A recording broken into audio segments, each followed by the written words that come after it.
Aman e commerce वेबसाईटवर shopping करत होता। मी नवीन स्मार्ट वॉच ऑर्डर केलंय असं तो रवीला सांगतो।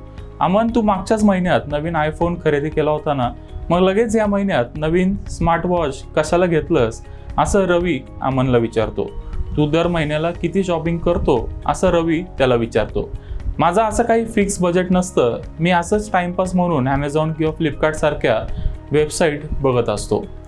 कोणते नवीन प्रोडक्ट आले आहेत, त्याचे फीचर्स काय आहेत, सध्या कोणता सेल चालू आहे याकडे माझं लक्ष असतं। एखादी वस्तू मला खूपच जास्त आवडली तरच मी ती खरेदी करतो असं अमन म्हणाला।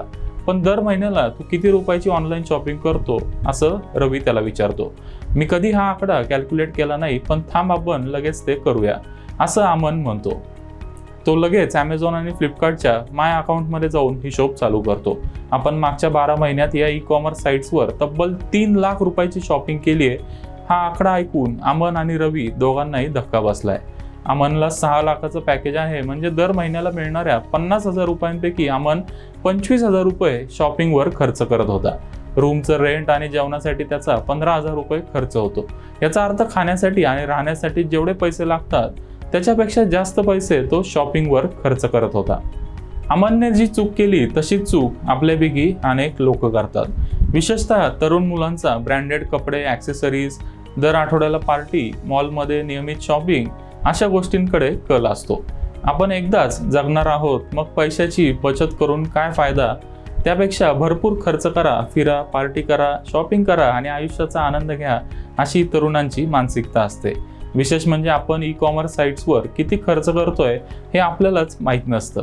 माझ्यासारखे अनेक लोक ई कॉमर्स साईट्सवर जास्त शॉपिंग करत नाहीत, पण स्विगी आणि झोमॅटोवर आमचा भरमसाठ खर्च होतो।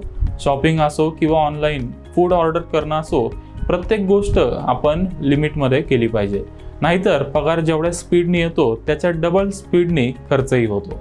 शेवटी हातात काहीच शिल्लक राहत नाही। एक वेळ अशी येते की उत्पन्न जास्त वाढत नाही आणि खर्च कमी करणं शक्य नसतं, मग आपली चिडचिड चालू होते। ज्या प्रकारे दारू सिगरेटचं व्यसन असतं, तसंच बऱ्याच लोकांना ऑनलाईन शॉपिंगचं व्यसन लागलंय। आता सगळ्यात महत्त्वाचा प्रश्न म्हणजे यातून बाहेर कसं पडायचं।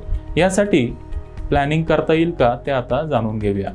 शॉपिंगच्या व्यसनातून आपल्याला बाहेर पडायचं असेल तर सगळ्यात आधी आपण मागच्या 12 महिन्यात ॲमेझॉन, फ्लिपकार्ट, झोमॅटो आणि स्विगी, नायकासारख्या ॲप्सवर किती खर्च केला आहे त्याचं कॅल्क्युलेशन आधी आपल्याला करावं लागेल। आपण खर्च केलेली रक्कम योग्य असेल तर मग काहीच बदल करायची गरज नाही आहे। मात्र हा आकडा खूप जास्त असेल तर मात्र आपल्याला थोडी काटकसर चालू करावी लागेल। यासाठी सगळ्यात आधी आपल्याला बजेट निश्चित करावं लागेल। पगाराच्या किती टक्के भाग शॉपिंगसाठी वापरायचा ते आपल्याला ठरवावं लागेल। एकदा बजेट ठरवलं की मग त्या बजेटनुसारच खर्च करता येईल।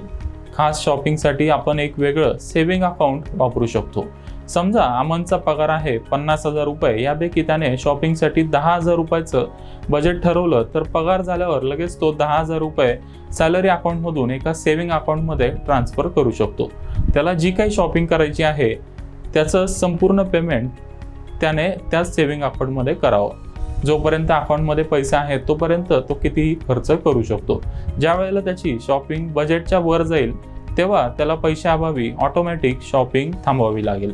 अशा पद्धतीने आपण स्वतःला शिस्त लावली आणि त्याचं काटेकोरपणे पालन केलं तर आपण ह्या शॉपिंगच्या व्यसनातून नक्की बाहेर पडू शकतो। एकदा खर्च कमी झाला की आपोआपच पैसे शिल्लक राहतील आणि आपल्याला जास्तीत जास्त गुंतवणूक करून लवकर आर्थिक स्वातंत्र्य मिळवता येईल।